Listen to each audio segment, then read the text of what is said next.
مانگ کے.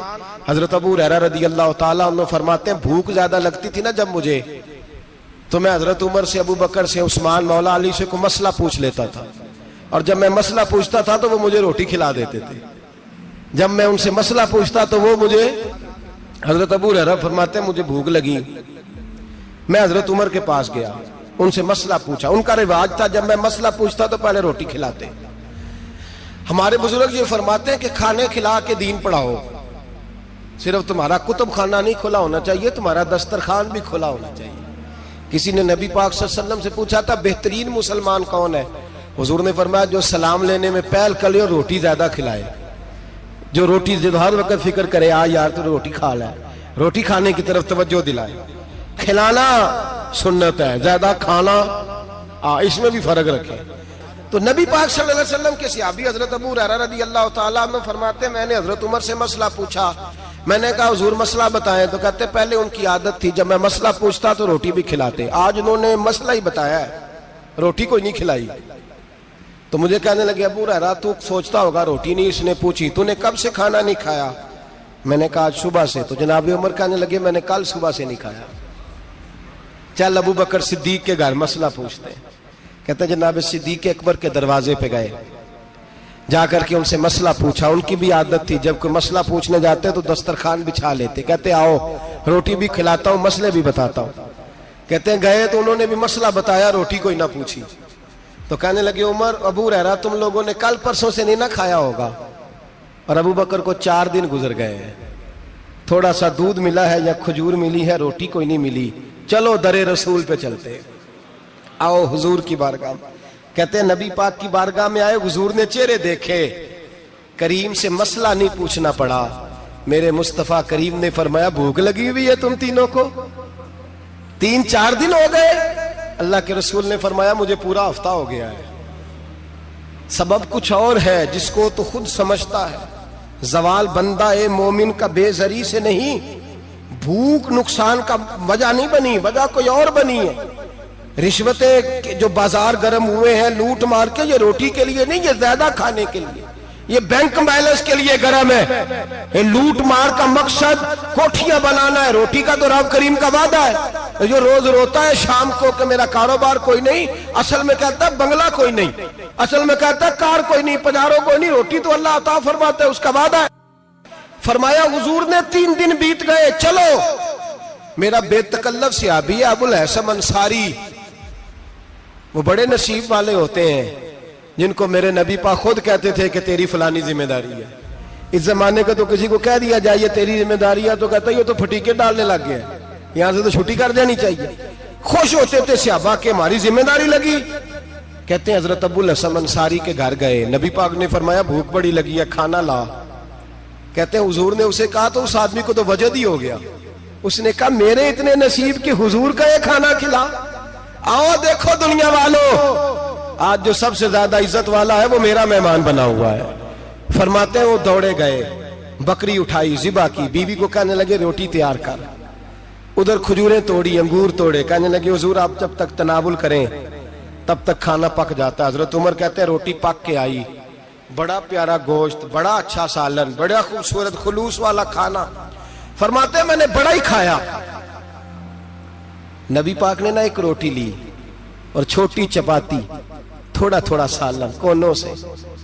اور جب نبی پاک نے کھا لیا تو حضور کی آنکھوں میں آنسو آئے. حضرت عمر کہنے لگے حضور روئے کیوں؟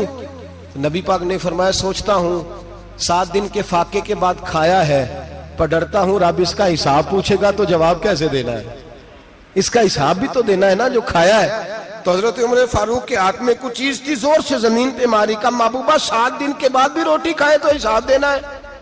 نبی پاک فرمانے لگے عمر وہ مالک ہے نا، تو جب دیتا ہے تو حساب نہیں لے سکتا، حساب تو دینا ہے، حساب تو دینا ہے، تیاری رکھو. صحابہ کرام فرماتے ہم نے ارادہ کیا کہ آج کے بعد ہم پھر فاقے کریں گے، کم کھائیں گے، اس لیے کہ حساب دینا ہے. میرے بھائی وہ فاقہ کشی کرتے تھے، ڈرتے تھے. یہاں تو لوگ کھا کے بیمار ہیں، کھاتے جا رہے ہیں، سوتے جا رہے ہیں، کھاتے جا رہے ہیں، سوتے جا رہے ہیں. یہ بھی وقت آئے گا رمضان شریف کا، سویرے درس پہ آؤ کہتے نیند بڑی آتی ہے، سویرے 2 سپارے پڑھ کے سویا کرو کہتے صاحب نیند بڑی آتی ہے. فجر کے بعد ہی تو وقت ہوتا ہے اللہ اللہ کرنے کا، شہری کا. کھاتے جا رہے ہیں سوتے. لوگ جماعت سے نماز نہیں پڑھتے سو جاتے, جماعت کا ثواب چھوڑ کے سو جائیں گے. بھائی رمضان مبارک میں فاقہ کشی کی ٹریننگ ہوتی ہے, فاقہ کشی کی تربیت لے رمضان میں, روکے اپنے آپ کو, تربیت ہوگی. اور ہمارے صوفیاء فرماتے ہیں جو زیادہ کھاتا ہے اس کا نفس اس کو زیادہ پہ مائل کرتا ہے, خواہشات نفس پیدا ہوتی ہیں. میرے نبی پاک علیہ السلام نے جوانوں کو حکم دیا ہے, یا معاشر الشباب, او جوانوں. یا رسول اللہ کیا حکم ہے؟ فرمایا یا نکاح کر لو اگر طاقت ہے, نہیں طاقت تو روزے رکھو. حضور روزے سے کیا ہوگا؟ فرمایا تمہارا نفس کچلا جائے گا, شیطان وسوسہ اندوزی نہیں کرے گا. آج نوجوان بڑھ بڑھ کے کھاتا ہے, بہت زیادہ کھاتا ہے, کبھی اس ہوٹل سے کھاتا ہے, کبھی اس ہوٹل سے کھاتا ہے. اتنا زیادہ کھائیں گے تو نفسانی قوتیں اچھل کر کے آئیں گی, مشکل ہو جائے گا. شادیاں دیر سے ہوتی ہیں, ماں باپ آنکھیں بند کر کے بیٹھے ہوئے. اگر ماں باپ کی ذمہ داری ہو اور ماں باپ نکاح نہ کرے تو نبی پاک نے فرمایا بچے گناہ کریں گے تو جتنا گناہ بچے کو اتنا باپ کو بھی ہوگا. تو ماں باپ چپ ہیں. دوسرا, شادی مشکل بڑی ہے, مہنگی بڑی. اور تیسرا, نہیں کر رہے کچھ لوگ تو روزے بھی نہیں رکھ رہے. تو رمضان ان کے لیے بھی وقت ہے, نفسانی قوتیں کچلی جائیں گی. کھانا جتنا کم کھایا جائے گا اتنا وجود کے اندر نفسانی خواہشات کم پیدا ہوں گی. تو رمضان تو پریکٹس ہے مجاہدے کی, دین کی. اور دوسرا, میرے حبیب پاک صلی اللہ علیہ وسلم نے فرمایا ہے, حضور فرماتے ہیں کہ رمضان اور قرآن کا آپس میں رشتہ ہے. قرآن پاک کتنا پڑھنا چاہیے روزانہ؟ زیادہ سے اللہ جزا دے, امید ہے آپ زیادہ سے زیادہ ہی پڑھتے ہوں گے. بھائی سنیں, حدیث مبارکہ میں نبی پاک نے فرمایا رمضان اور قرآن دونوں مل کے نا, بڑی پیاری حدیث ہے, فرمایا دونوں مل کے اللہ کی بارگاہ میں میری امت کی سفارش کریں گے. رمضان اور اللہ اکبر. کس طرح؟ نبی پاک فرماتے ہیں رمضان کہے گا اے اللہ دن کے وقت میں نے اسے تیری رضا کے لیے کھانے پینے سے باز رکھا, اور قرآن کہے گا یا اللہ رات کو تیری رضا کے لیے کھڑا ہو کے یہ قرآن سنتا تھا. رمضان اور قرآن دونوں سفارش کریں گے. ہم نا بڑا کچھ پڑھتے ہیں, سنتے ہیں, سیکھتے ہیں. اب یقین کریں یہ کھاتے بھائی کا بھائی سے اختلاف ہو جائے نا تو وہ 30 سال پرانے کھاتے کھول کے لے آتا ہے, ساری رات ڈھونڈتا ہے کہ میرے پیسے کہاں سے نکلتے ہیں, پڑھ لیتا ہے. قرآن پاک کی باری آتی ہے تو نہیں پڑھتے قرآن پاک. ابا جی کا ختم ہوتا ہے تو مانگتے پھرتے ہیں, کہتے ہیں 2 قرآن پاک 10 قرآن پاک. یہ باتیں بتانی نہیں چاہیے, کرنی نہیں چاہیے, لیکن چونکہ تربیت کے لیے بیٹھا ہوں تو کر دیتا ہوں. میرے شاگردوں سے پوچھیں, یہاں مدرسہ ہے الحمدللہ, درجنوں طلباء ہیں, اساتذہ ہیں, میرے پیر بھائی ہیں. اور میرا یہ دعویٰ ہے کہ شاید کوئی کسی سے اتنا پیار کرتا ہو جتنے میرے شاگرد اور مرید مجھ سے کرتے ہیں. لیکن میں نے کبھی کسی سے نہیں کہا کہ ذرا سورت فاتحہ پڑھ کے دینا, میں نے اپنے ابا جی کو ثواب دینا ہے. پوچھ لیں کسی سے نہیں کبھی کہا, کبھی نہیں میں نے کہا کہ ذرا مجھے تھوڑا سا قرآن پڑھ دیں. میں اس کو ناجائز نہیں کہتا, پڑھوانا چاہیے, لیکن میں اپنے والدین کے لیے کبھی سوال نہیں کرتا کہ مجھے ذرا پڑھ کے دو, میں نے بخشنا ہے. اس لیے کہ میں نے ذاتی طور پہ روٹین بنائی ہے. میں سمجھتا ہوں کہ کائنات کے اندر میرے اوپر جن لوگوں نے احسان کیے ان میں سب سے زیادہ حصہ میرے ماں باپ کا ہے. میں سمجھتا ہوں اس بات, کتنا نالائق ہوں میں کہ میں 1 مہینے میں ایک قرآن پاک بھی پڑھ کے ان کی روح کو احسال نہیں کر سکتا. میرا یہ طریقہ ہے ذاتی, میں قدغن نہیں لگاتا, میرا ذاتی طریقہ یہ, الحمد سے شروع کرو اور 2 سورتیں چھوڑ کے قرآن پاک ختم کر دو آخری, اور پھر فلق اور ناس صورتیں ساتھ لے جاؤ. یہاں بیٹھ کے سالے ثواب نہیں کرنا, ختم نہیں دلانا, ساتھ لے جاؤ, قبر پہ کھڑے ہو جاؤ اور فلق اور ناس صورتیں قبر پہ بیٹھ کے تلاوت کرو. اور جو قرآن مجید پڑھا ہے ان کی روح کو وہاں احسال کرو. او بھائی, اولاد جب ماں باپ کے لیے پڑھتی ہے تو اسے کہنا نہیں پڑتا اللہ بخش دے, اس لیے کہ اولاد کی نیکیاں خود بخود ماں باپ کے کھاتے میں جمع ہوتی ہیں, خود نیکیاں جمع ہوتی ہیں. میرے بھائی تو بچوں سے یہ تو مطالبہ کرتا ہے کہ بیٹا اس سال رمضان المبارک میں میرے لیے ستو ضرور بنانا, فلانی چٹنی ضرور تیار کرنا. یہ کیوں نہیں کہتا بیوی سے کہ ڈشیں کم بنانا, تو بھی بیٹھ کے قرآن پاک پڑھ, میں بھی قرآن پاک پڑھتا ہوں. ادھر آؤ بیٹا, یہاں بیٹھ کے تلاوت کرو, میں بھی کرتا ہوں. بیٹی ادھر آؤ بیٹھ کے قرآن پاک پڑھو. کتنا وقت لگتا ہے؟ حافظ اور قاری اور علماء اگر پڑھے تو 20-25 منٹ لگتے ہیں قرآن پاک کا سپارہ پڑھنے, اور اٹک اٹک کے پڑھنے والا بھی پڑھے تو 1 گھنٹہ لگ جائے گا. اور میرے نبی پاک صلی اللہ علیہ وسلم نے فرمایا جو قرآن پڑھتے ہوئے اٹکتا ہے اللہ اسے ڈبل ثواب عطا فرماتا ہے. فرمایا جو زبانی پڑھے سنگل ثواب، جو دیکھ کے پڑھے اسے ڈبل ثواب۔ حضور کیوں؟ فرمایا اس لیے کہ میرا قرآن دیکھنے پہ بھی اللہ ثواب عطا فرماتا ہے، قرآن دیکھنے پہ بھی اللہ ثواب دیتا ہے، دیکھنے کا بھی ثواب۔ رمضان شریف میں قرآن پاک پڑھے، کھول کے پڑھے۔ اور میرے بھائی اگر تیرا بچہ پڑھے، اگر تیری بیٹی پڑھے، کائنات کا خوش نصیب باپ وہ ہے کہ بیٹا قرآن پڑھے، چاہے ناظرہ ہی پڑھے، جس کی بیٹی پڑھے۔ زندگی میں انہیں اس کام پہ لگا جاؤ، مرنے کے بعد بھی پڑھیں گے۔ امام جلال الدین سیوطی شافعی رحمت اللہ علیہ فرماتے حضرت عیسیٰ قبر کے پاس سے گزرے، قبر پہ عذاب ہو رہا تھا، اللہ کا غضب برس رہا تھا، جناب عیسیٰ استغفار پڑھتے ڈرتے گزر گئے۔ تھوڑی دیر کے بعد، چند گھنٹوں کے بعد گزرے تو اسی قبر پہ پھول کھلے ہوئے تھے، رحمت برس رہی تھی۔ حضرت عیسیٰ علیہ السلام عرض کرنے لگے مولا تو بے نیاز ہے، میری طاقت نہیں تیرے کاموں میں بولنے کی، پر ابھی تو یہاں عذاب ہو رہا تھا، ابھی رحمت برس رہی ہے۔ جناب عیسیٰ کہتے ہیں آواز خدا بندی آئی، عیسیٰ بندہ بڑا گناہگار تھا، پاپی تھا، مجرم تھا، خطا کار تھا، لیکن جب اس کا انتقال ہوا، اس کی بیوی حاملہ تھی، اس کے پیٹ میں بچہ تھا، بچہ اس کے انتقال کے بعد پیدا ہوا، آج وہ 4.5 سال کا ہوا ہے، مکتب میں گیا ہے، مدرسہ میں گیا ہے، استاد نے بسم اللہ شریف پڑھائی ہے، فرمایا اس نے توتلی زبان سے کہا ہے بسم اللہ الرحمن الرحیم، کہا عیسیٰ مجھے بتلا اس زمین پر وہ معصوم جسے ابھی رحمان اور رحیم کہنا نہیں آتا، وہ توتلی زبان سے مجھے رحمان اور رحیم کہے اور میں اسی زمین پہ اس کے باپ کو عذاب دوں؟ فرمایا اس نے ایک بار رحمان اور رحیم کہا ہے، میں نے اس کی باپ کی قبر کو نور سے معمور فرما دیا ہے، نور سے بھر دی ہے قبر، برکت سے بھر دی ہے۔ اللہ کرے میرے بیٹے بھی قرآن پڑھے، اللہ کرے میری بیٹیاں بھی قرآن پڑھے، اللہ کرے ہم سب کی اولادیں قرآن پاک پڑھے۔ لیکن نا امام اعظم ابو حنیفہ رمضان میں 61 قرآن پاک پڑھتے تھے۔ کتنے؟ 60 تے ایک، اللہ اکبر۔ ایک قرآن پاک دن میں پڑھتے پورا، ایک رات کو پڑھتے، ایک تراویح میں پڑھتے، 61 قرآن پاک امام صاحب پڑھتے۔ آپ فرماتے میں نے چھوڑ دیے سارے وظیفے، میں صرف رسول اللہ کا قرآن پڑھتا ہوں۔ رمضان سارا قرآن پاک، سارا رمضان۔ اب تو عادت ہی نہیں رہی ہمیں قرآن پاک، اگر لوگ ناراض نہ ہوں تو محفل نعت ہوتی ہے تو تلاوتیں کتنی ہوتی ہیں، اور نعتیں ہم نے ذوق ہی نہیں بنایا، ذوق ہی نہیں بنایا ہم نے تلاوت قرآن کا، اس لیے کہ قراء علماء فقراء ان کو ہم تیار ہی نہیں کر رہے، ہم تو ایکٹر پال رہے ہیں جو پیسے لیتے ہیں نعت خوانی کے، معاذ اللہ۔ او میرے بھائی، کیا قرآن میرے نبی کی نعت نہیں؟ حضرت عائشہ صدیقہ رضی اللہ تعالیٰ عنہ کے پاس صحابہ گئے، کہنے لگے اماں جی ہمیں نبی پاک کا اخلاق بتلائیں، تو اماں جی کہنے لگی جاؤ جا کے قرآن پاک پڑھو، کالا خلقہ القرآن، سارا قرآن میرے نبی کے اخلاق کا ہی نام ہے، یہ ساری نعت ہے، یہ ساری نعت ہے۔ اس نعت کو سننے لوگ کیوں نہیں آتے؟ اتنا راش میں اپنے نعت میں اتنا تراویح پہ کیوں نہیں ہوتا؟ اور ملت کا جوان یاد رکھے، بوڑھے تراویحاں پڑھتے ہیں، ضعیف تراویحاں پڑھتے ہیں، گھٹنوں میں درد ہے تراویحاں پڑھتے ہیں، بیمار بوڑھے تراویحاں پڑھتے ہیں، جوان وہاں چوک میں کھڑے۔ کیا جوانی اس لیے ہے چوکوں میں کھڑا ہوا جائے؟ کیا جوانی اس لیے ہے کہ سعودی عرب جانے کے لیے پاسپورٹ بنانا ہو تو 2.5 گھنٹے کھڑا رہے تو؟ شناختی کارڈ کے دفتر تو کھڑا رہے، پروٹیکٹر کے لیے کھڑا رہے، کافروں کے سامنے کاسا لیسی کرنے کے لیے تو کھڑا رہے، تو نوکری پہ جائے تو ساری رات کھڑا رہے، اور تو قرآن کے لیے کھڑا نہیں ہوتا؟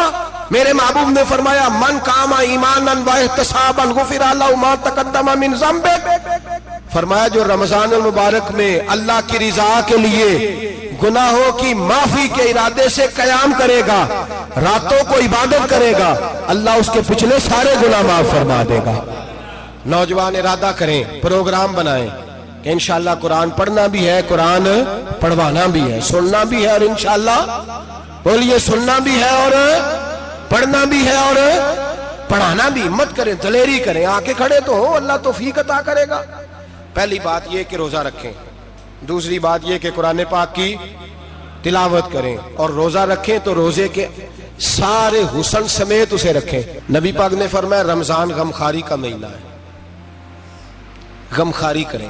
ہمارے زمانے میں 2 قسم کی تکلیفیں ہیں، ایک تو غریب آدمی اس کا حال یہ ہے کہ وہ مانگتے ہی گزارا کرنا چاہتا ہے.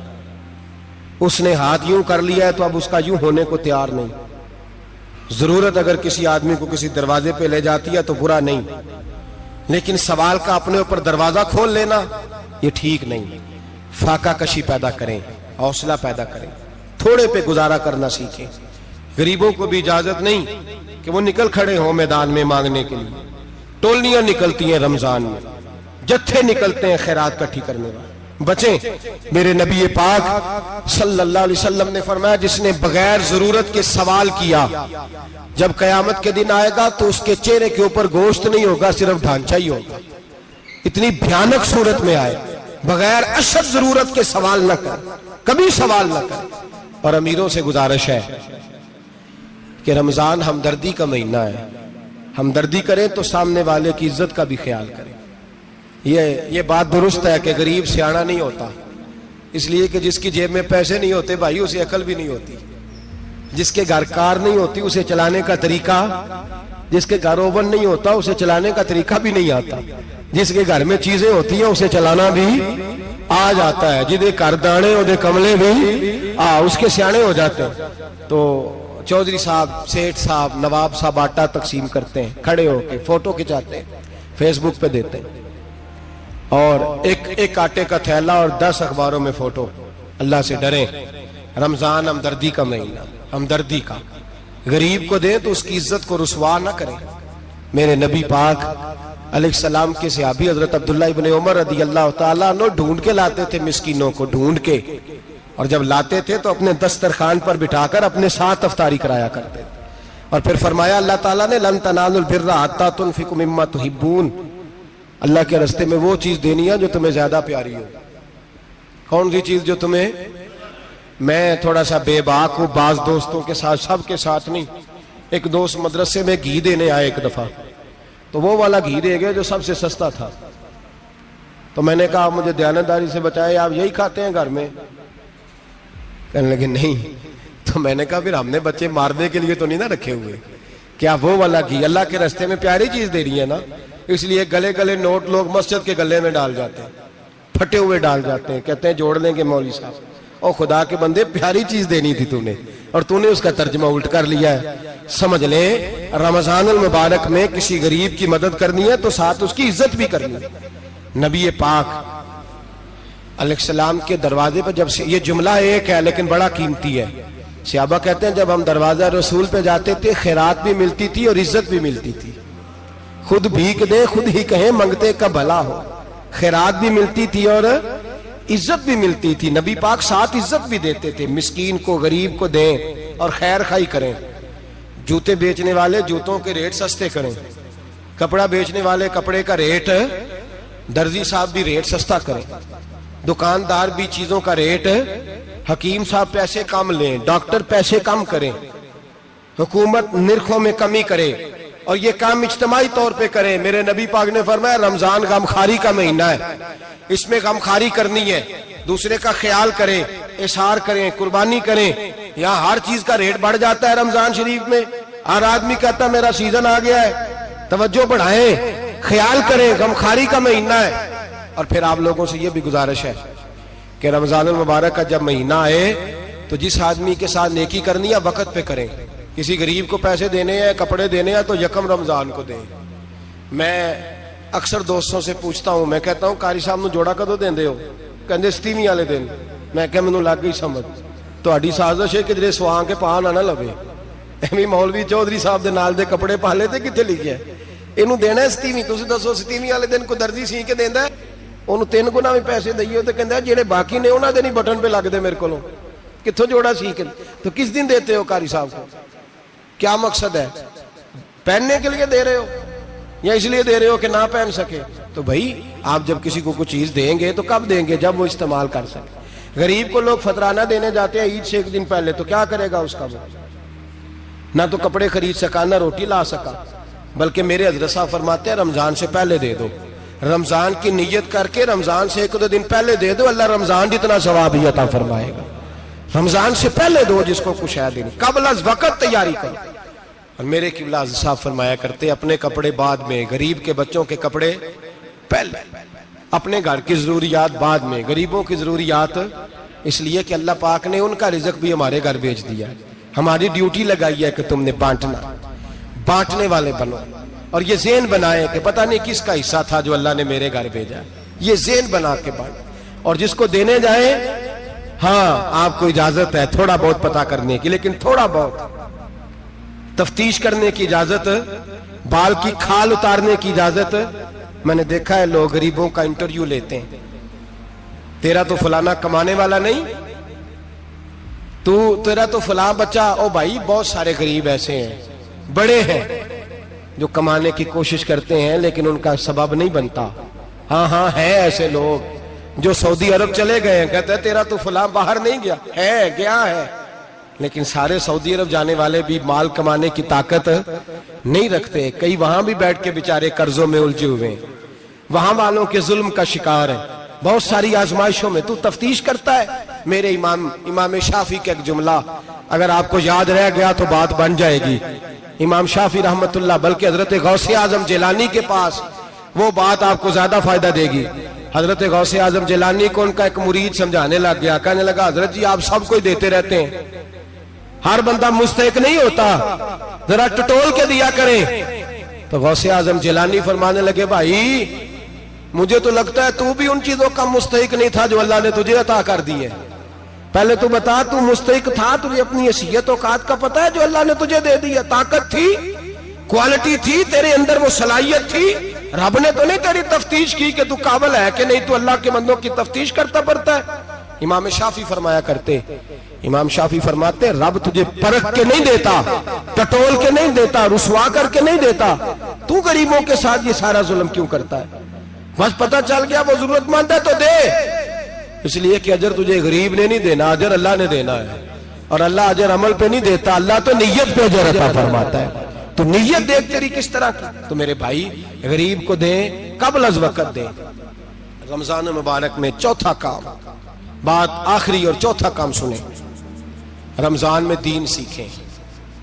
شیطان قید ہوتا ہے زیادہ سے زیادہ، اور جب آدمیوں کا پیٹ خالی ہوتا ہے نا تو ذہن جو ہوتا ہے نا وہ بھی اس کا فریش ہوتا ہے.